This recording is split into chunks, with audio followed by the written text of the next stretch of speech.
Voltamos então nesse último bloco do nosso programa, ainda conversando com o advogado, especialista em direito esportivo e marketing esportivo, Pedro Trengrauzi.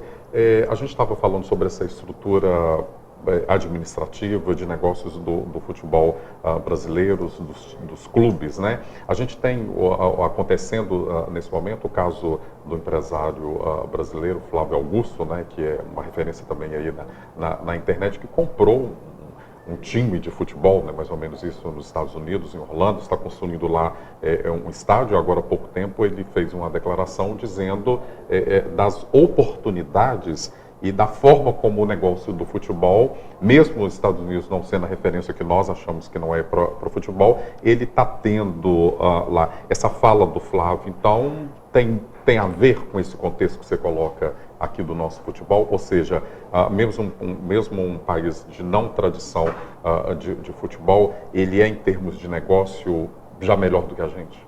Os Estados Unidos tem o maior mercado do mundo em tudo, né? O PIB dos Estados Unidos é maior do que o PIB da Europa toda junta.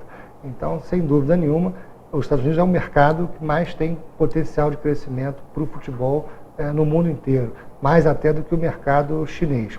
E o trabalho que o Flávio vem fazendo lá no Orlando é prova disso. Ele investiu num clube que estava na segunda divisão, está construindo um estádio lá, que também tem algumas diferenças, é bom que se diga.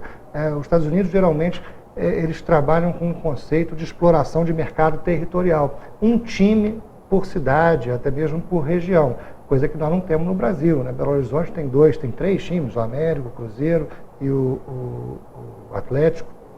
Rio de Janeiro tem 4, né, grandes, mas vários outros, como o Bangu, que agora trouxe até o Louco Abreu. Enfim, o Brasil não tem a mesma inteligência de aproveitamento dos mercados que os esportes americanos têm. Então, isso faz uma diferença brutal. Outra grande diferença, mas aí é a nosso favor, é que os times brasileiros eles não têm dono. Os donos são os torcedores. Por isso que num modelo mais participativo, principalmente aproveitando a internet para engajar as pessoas, o nosso potencial é muito maior do que o potencial, por exemplo, do time de Orlando, que tem um dono. Quem é que vai botar dinheiro no time que tem um dono?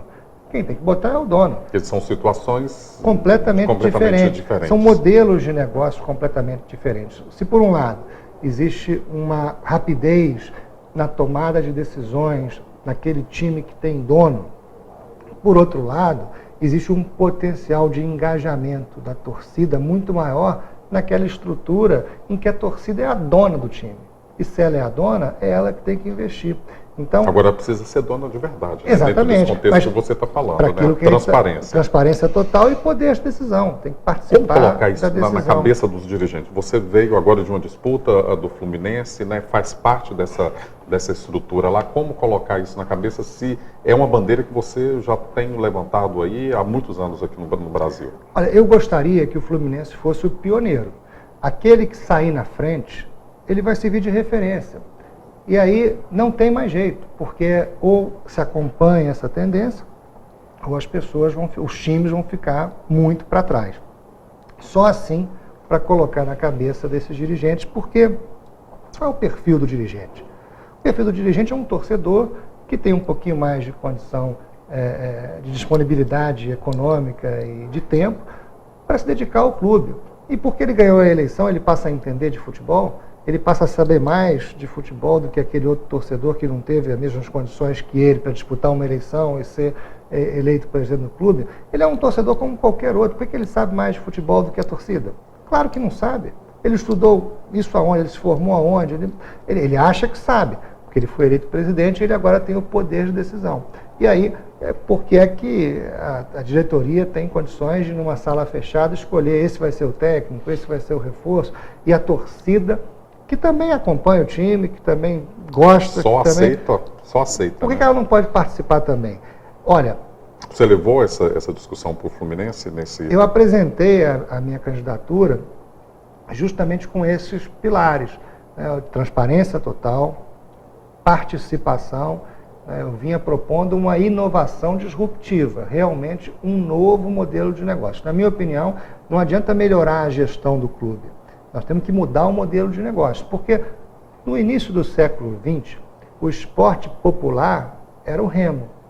Tanto que o Flamengo é clube de remo, o Vasco é clube de remo, o Botafogo é clube de remo. Será que no final do século XXI o futebol ainda vai ser o esporte popular? A gente vê as gerações mais novas se interessando muito mais por videogame do que por qualquer esporte. Então, será que não existe uma tendência de enfraquecimento do futebol a médio prazo, de acordo com os novos hábitos da sociedade? Você consegue enxergar algum jovem, criança, 90 minutos na frente da televisão assistindo alguma coisa? Olha, tudo é diferente, é interativo, é rápido, eles querem ver os highlights, eles não têm mais, todo mundo sofre de déficit de atenção. O time dos clubes, então, olha, tá devagar. A geração do milênio, ela assiste 11 horas por dia de vídeos no YouTube, de 1 minuto e meio cada um, e não vê mais televisão. Então existe uma tendência clara de mudança de hábitos de consumo.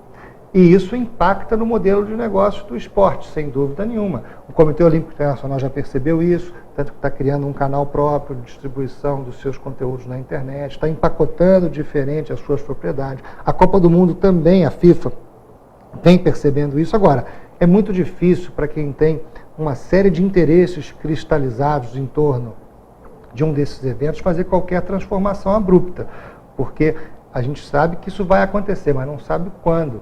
E as televisões que financiam esse modelo querem que isso aconteça o mais lentamente possível. Porque Pedro, por causa do nosso tempo, eu não posso deixar de pedir você para dar um pitaco aí nos times, na situação, nós temos 30 segundos para poder fazer isso, na situação dos times mineiros aí, Atlético e Cruzeiro. Você tem coragem aí de falar administrativamente o que você acompanha? Eu acompanho... Mesmo sendo lá do Rio de Janeiro, porque como eles não vão bater nós dois aqui, você pode falar. Eu acompanho o Democrata. Que tá o Democrata eu vou pedir por último, mas eu quero Atlético e Cruzeiro. Como que você vê, assim, rapidamente, a questão... Não, o futebol mineiro vem passando por um bom momento. Há poucos anos atrás, a gente tinha aí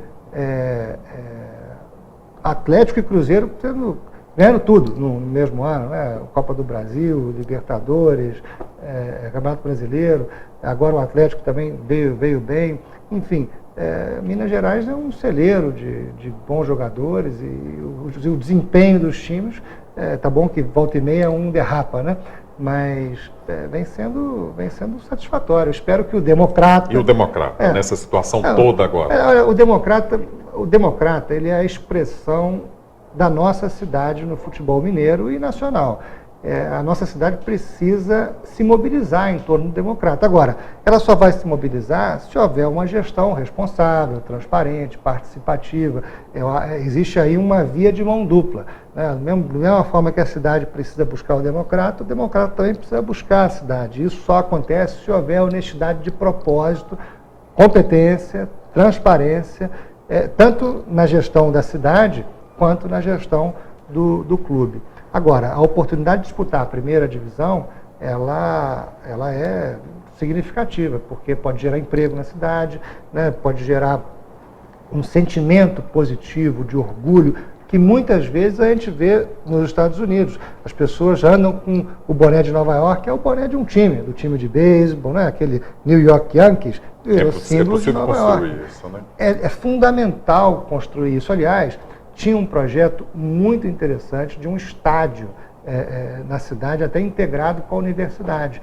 É um projeto que merece toda a atenção, porque integrar a universidade com o esporte é uma fórmula ganha-ganha para os dois lados. E os Estados Unidos já faz isso há muito tempo. Há muito tempo. Muito obrigado também pela sua audiência. Até o nosso próximo programa.